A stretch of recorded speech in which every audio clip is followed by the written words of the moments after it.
Right, so greetings, welcome. Hello, welcome back to the Philosophy Club here in little sleepy middle of France, Bettet, where it's all happening today. We've got the first round of the French elections been going on. I don't get to vote because I'm British Canadian, and apparently it's sort of a bit muddled, the results. They're all a bit too close to call. This is the first of two rounds, so we'll, I think who's the winner will go through, and then in later on in July is the sort of the second round of this, and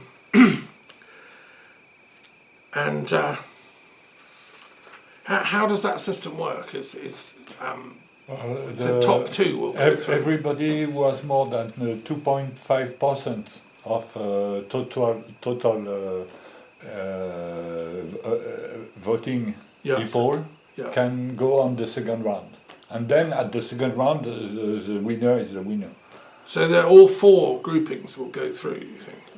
Yes, but in some cases they can say I could go but I don't go. Okay, in this circumscription, and in this other they do the reverse. So they balance out. They have more chance to win. Right. Because if each one maintains, they compete to each other. Yes. For the same electors. Well, it's going to be interesting. I will watch it carefully. As a political scientist, I'm fascinated. Yeah, there will be a lot of talk this week to say if some of the candidates dismiss for whom and what will be the alliances. Okay. So I've been doing a bit of research of my own on the French election and the French politics, because I've sort of neglected it so far in my philosophy seminars. I kind of assume it's all fine and I've been on the whole quite favourable to Macron because he seemed to me a left, liberal, intelligent, kind of liberal Democrat type of chap. But anyway, so the threat of this right-wing ascendancy, what I've discovered is there's a chap in France called Vincent Bolloré, who's a very important media mogul, and they call him like the Rupert Murdoch of France. I didn't know this guy was that powerful, but he's been behind this ascendancy of the right, promoting it with his channels and his media empire. He runs lots of newspapers and television stations. And he's Breton conservative Catholic, so he believes in keeping French's identity, sort of pure, and in that traditional Catholic perspective. And so he's very much against, the other, the immigrant, the person from a different faith and so on. And as I've said before, as a Catholic Protestant, I have trouble with that, that sort of idea that there's only one truth and everyone should conform to it. So, I think we should, and this raises a very important question, which I've just been discussing in my World Intellectual Wisdom Forum meeting tonight, which is about, should anyone have so much power over the media? In France it's Vincent Bolloré, in Britain it was Rupert Murdoch, and other people who've then brought into being political parties like Reform UK. It came out of nowhere. It's a right-wing populist movement created by the media. In Russia, Putin rules Russia because he controls the media. And the same in other countries, like obviously in China and places. If we're going to genuinely have democracy on the planet, shouldn't we have some kind of democratic say over who owns the media? Because rather than just one person's ideology. I mean, in Nazi Germany, they controlled the media, they took over the radio, and that's how they promoted their ideology. And in the same in Israel and Palestine, we've seen it's a media war, and Israel has now silenced rival medias like Al Jazeera from broadcasting in Israel. I'm against that totalitarianization of the media. I think we should have openness of information, freedom of thought, freedom of information, and let truth emerge from healthy debate and dialectic. Vincent Bolloré is entitled to his view. I love Catholics; they're great people. I was in the church this morning. It's Sunday, but I don't want to then wipe out and oppress other, faiths. And I think that's why the point of the interfaith table is to show, look, here's all the colours of the rainbow. They're all valid and valuable. I want to live in a France which affirms the right to enlightenment within them all. And it's not whether you're a Catholic or not, it's whether you're an enlightened person that matters, and whether you're misusing power to oppress others. So anyway, we'll come back to that in a minute when we do our thing. Just a little. So the other thing I've been doing this week is listening carefully to the Trump-Biden debate in America, which and what I do find a bit odd. I mean, I listened carefully to this debate, and Trump spoke like a megalomaniac liar and a felon, which is what he is. I mean, a gangster. He's constantly being rude, putting down his opponent, and just has a way of, ignoring truth, and yet he takes the view that if you say a lie long enough and hard enough, it'll become established. So he was repeating his lies about, the previous election was stolen, and America is disastrous. Biden's the worst president ever. He had lots of horrible epithets for Biden. Yet Biden was able to counter in his much gentler way of debating. Actually, a team of historians in America, of top historians like professors, did a poll recently where they described who is the worst ever president in US history. And these are people with huge track records as academics, and they all voted for Trump. Trump is the worst president in the entirety of American history ever, according to the world's leading historians, the American leading historians. And of course, Trump just ignores that. He says, no, that's not true, fake poll. No, Biden's the worst. So it was really interesting watching truth kind of countering lies. And because Biden had a sore throat, he had a cold, and he's a slightly older man and has a gentler debating style, he wasn't able to, silence the other guy. But I don't think that's a problem myself. What I got the feeling of is Biden reminds me of Numa Pompilius, who was the wisest king of Rome, who was very old, but he did the right thing, and he introduced religion to the Roman people, and piety, and their whole festival culture and everything. And I imagine he would have been something like Biden at the end of his life, who I think is a good man. So it was really interesting watching that debate, really. I also took part in a very important peace studies event with a Palestinian called Professor Mazin Kumsieh, who runs a sort of eco-centre for peace in Bethlehem, in Palestine, which I've been to. And he's a Christian, Arab, Palestinian. He spoke to us from there, and there was a conference online organised by my friend George Mutalemwa from Africa. Yes, and dear old Nazim, I've followed his work for a few years now, and he's a digital nomad who travels around. He's obviously very upset about what's been going on in Gaza and the eradication of the Palestinians' right to identity, and the edgicide that's been going on in Gaza, where universities have been bombed, academics have been killed, some of his friends have been killed. Seems they're being targeted deliberately with drone attacks, going after the professors, so as a way of silencing intellectuals and eradicating memory, because when these people die, all their memories are wiped out, and the younger generation, can't learn. I was very disturbed when I went to Auschwitz, and I went to the museum there. I recommend people should go. And there's a hut commemorating the victims of different nations. Not just Jews were killed in Auschwitz, but Poles were killed. It began as a centre for exterminating the Polish officer class. After the invasion in 1939, the Nazis shipped all the remaining Polish officers to Auschwitz and slowly killed them off. They also shipped intellectuals, they shipped Catholic priests, they shipped professors, teachers, doctors. If you were Polish, and a lot of them were also Jewish, because there were a lot of Polish Jews, they just shoved them all in Auschwitz and killed them off. And I saw a thing in the Hut which commemorates this tragedy.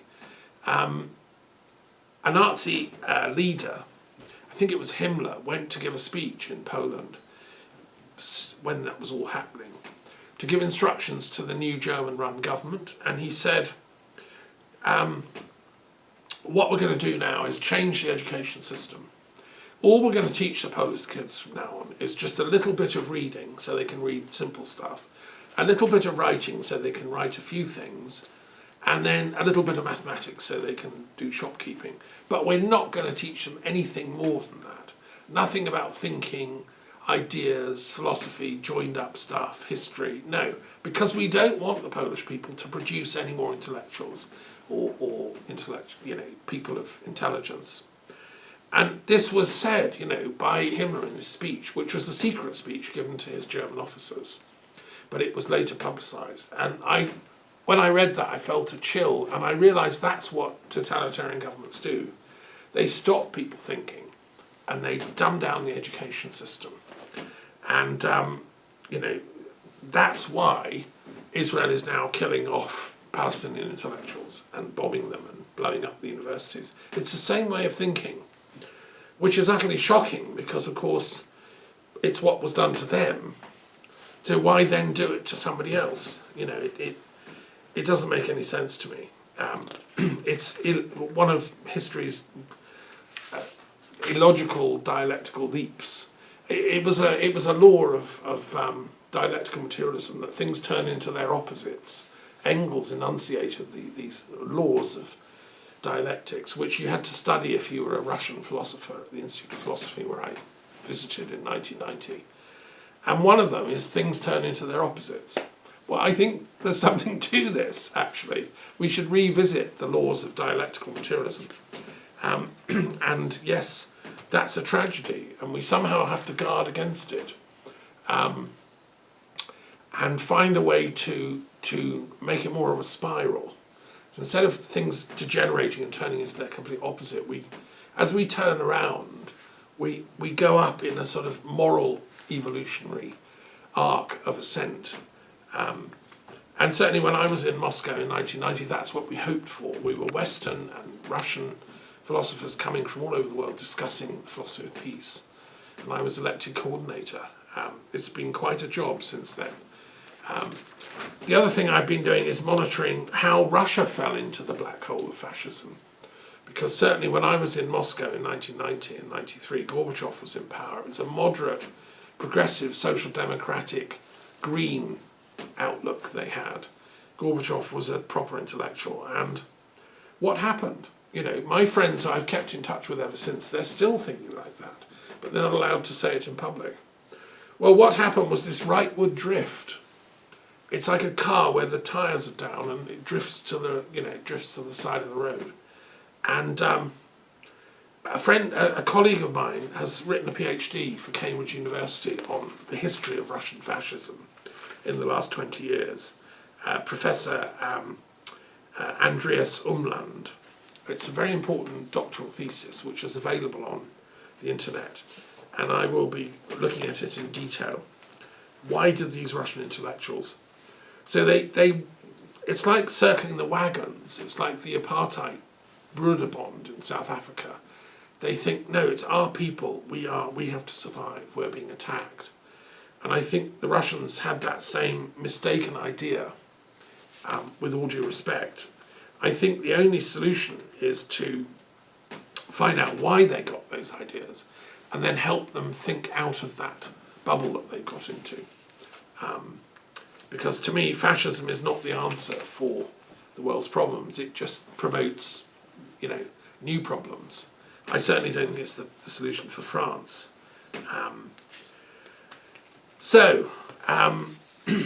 And we've got the UK general election coming up. I've been following that with interest.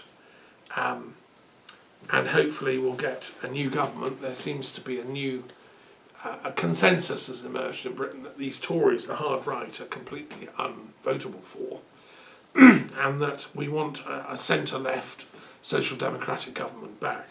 I hope the French don't make that mistake. We voted for the Conservatives thinking they were nice, friendly Conservatives and decent people.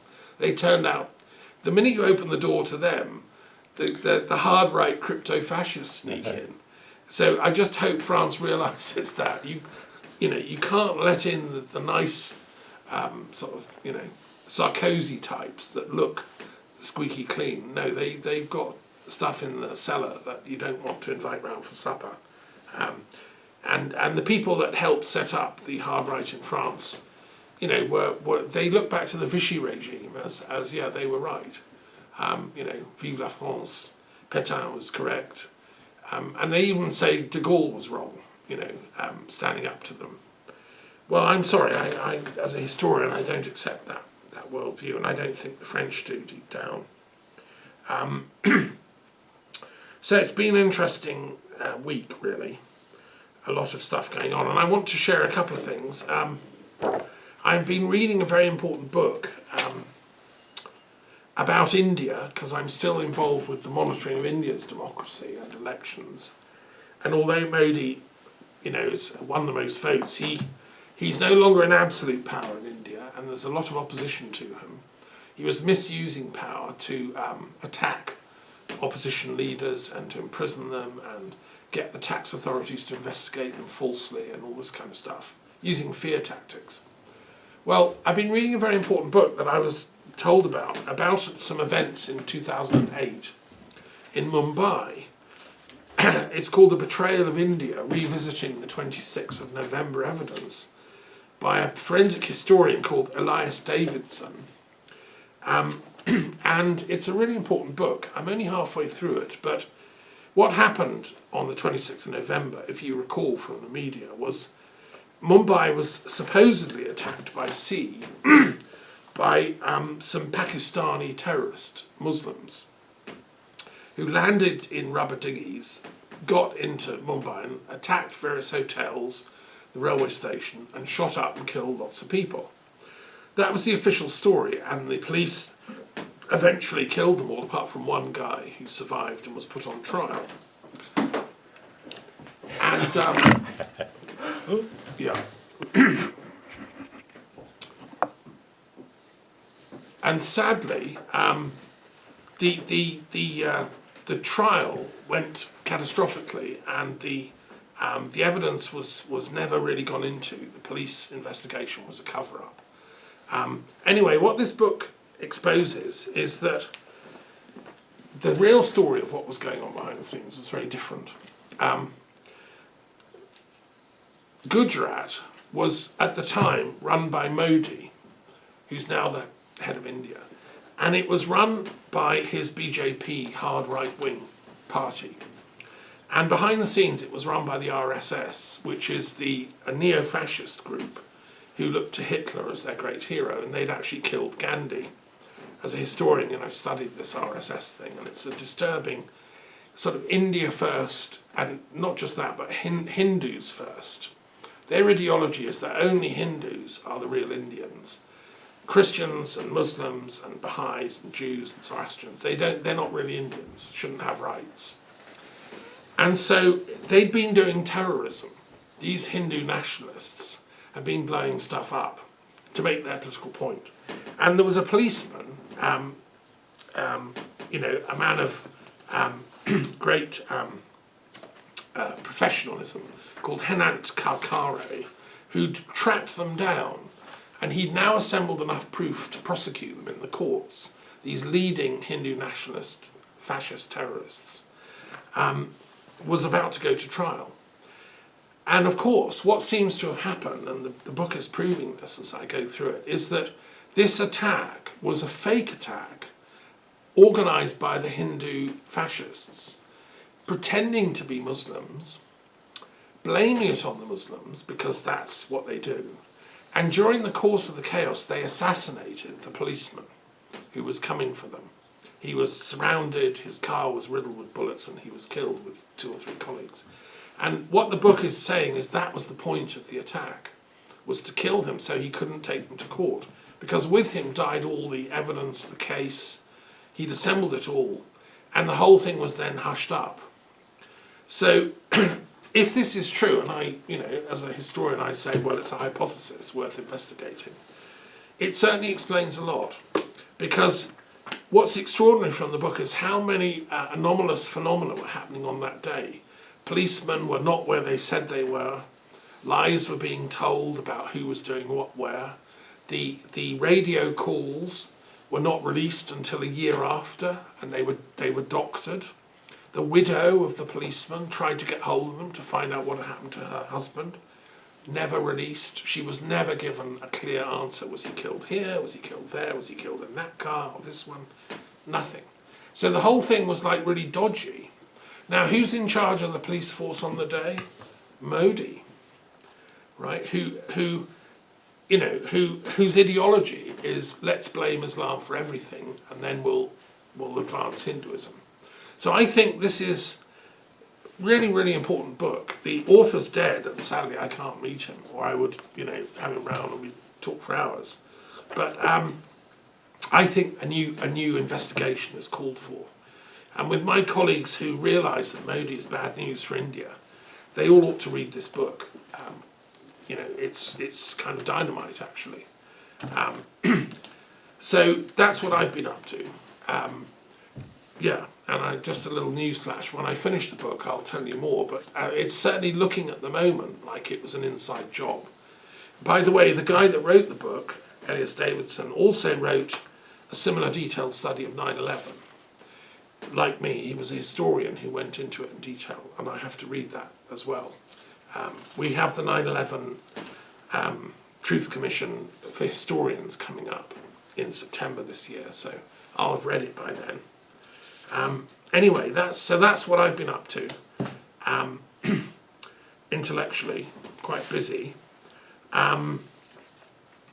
Right, anything else that we want to share? Let's quickly go round and say what we've been up to in the last little while. Hello, Noah. Hey there. Hey. Greetings. What have you been? Where have you been? All around different parts of France? Or? Yeah, for the first time I've been in Savoie. I've been impressed. I thought there was maybe one big mountain in the horizon. No, they were sticking out everywhere. And right before I was just working in a wind. Yeah, a watermill. Watermill, yes. Yeah, in the Dordogne. Yeah, and it was amazing as well. So that's it in a few words. What was happening in Savoy? Were you working there or? No, that was just for fun. They were busy with the biggest animation movie picture festival in the world. Oh, really? Yeah. So you went there to check it out? Yes. Ah, fascinating. It was, for sure. So many professionals around. What city was that in? Is that in? Annecy. Okay. Yeah, Annecy. Yes. Okay, right. That's what you like doing that. You're going to make an animated version of the Peace Museum here. It could be as well, yeah. Yeah, that'd be great. Okay, welcome back. And you, sir, what have you been up to this last week? Anything you want to share? Nothing special. Just looking after your geese Yes. and minding the village, making sure everyone behaves, right? Yeah. Good.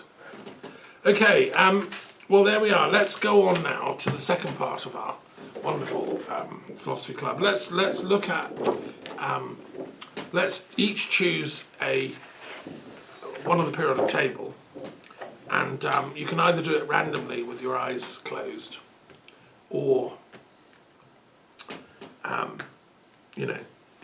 choose one. I've got one here. Choose one you haven't done before. That's probably the way to learn new stuff. Yes.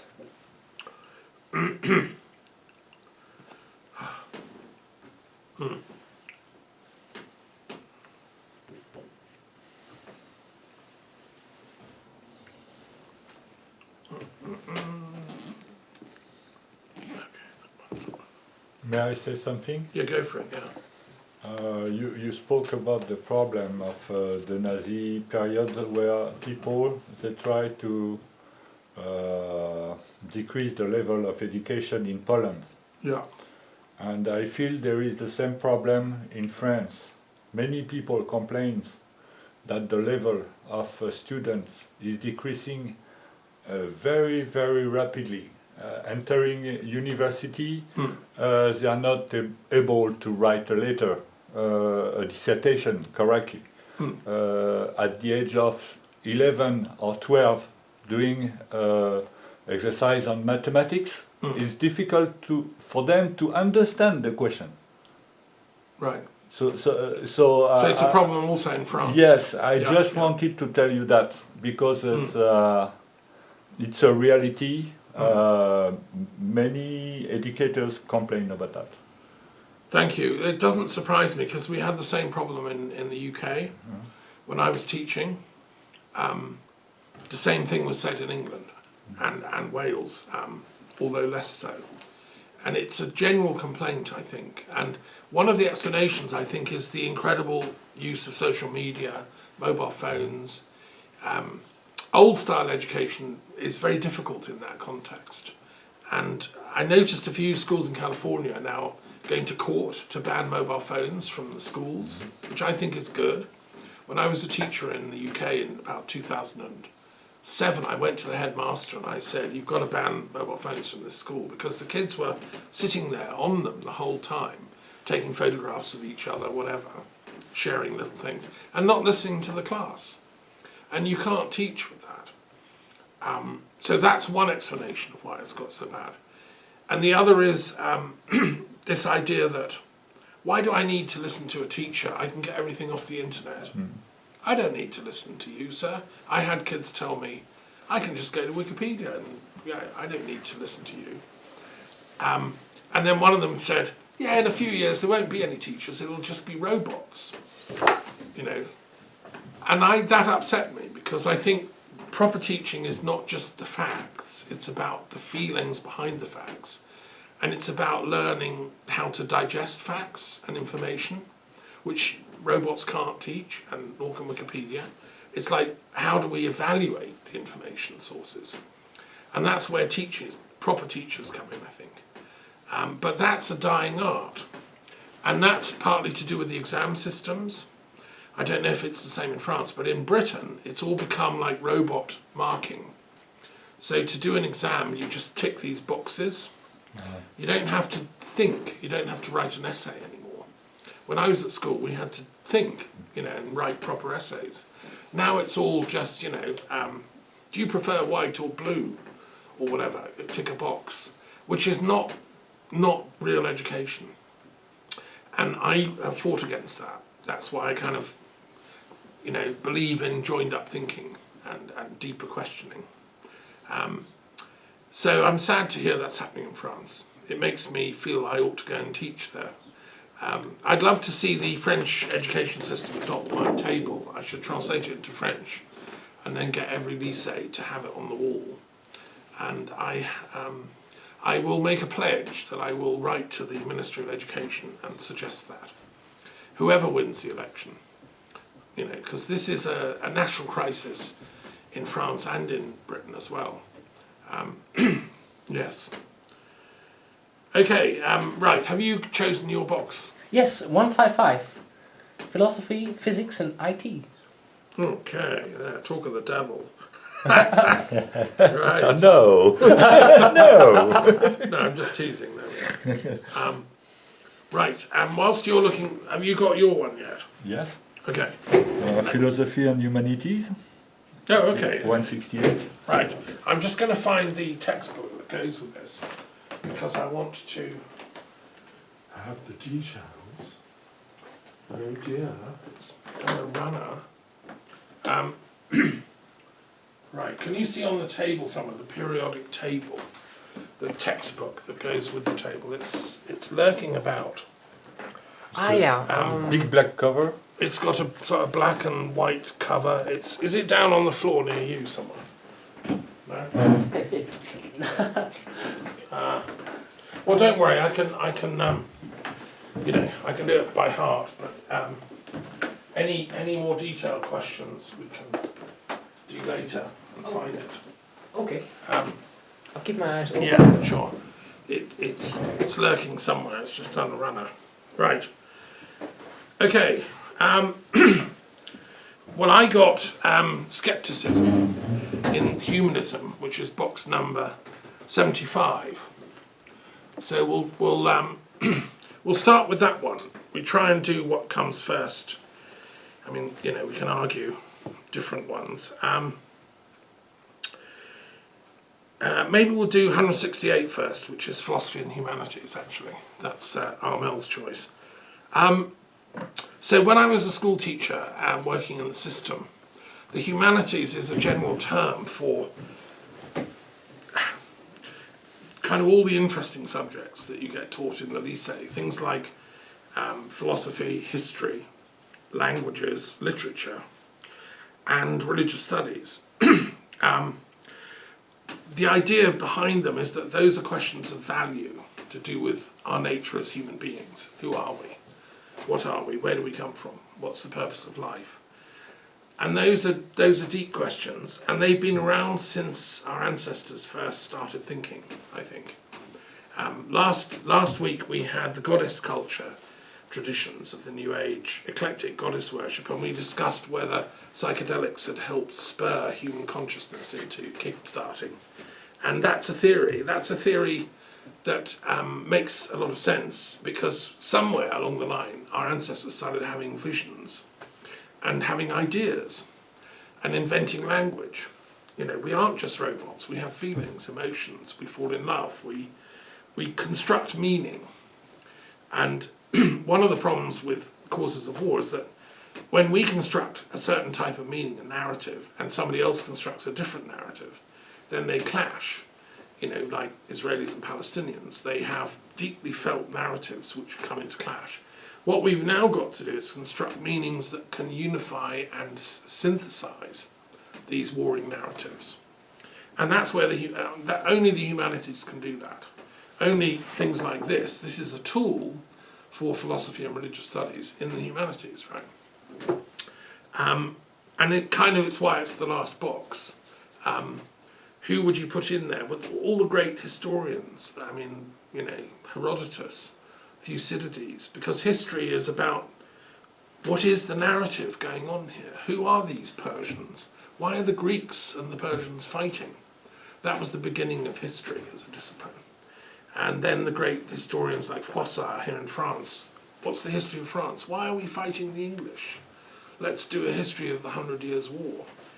And I fell in love with history as a young boy. My father used to take me to old English Civil War battlefields in Warwickshire. And I just thought, you know, hundreds of years ago people were fighting here, and now they're buried and scattered. What was all that about? Why? Who was right? Who was wrong? It got me thinking. And then also I got into, I did A-level ancient history. So I studied the Greek and Roman history and the Persian. And I just thought, you know, this is really important. We ought to know where all this comes from. So it's a fascinating thing. 50 million people probably practice that. So they look to the humanities for answers to the meaning of life.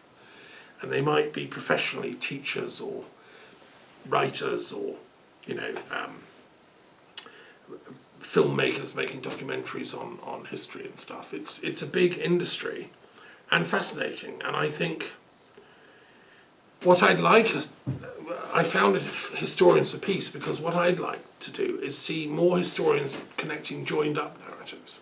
So instead of telling the story of why their culture's right and those are wrong, they can tell the story from both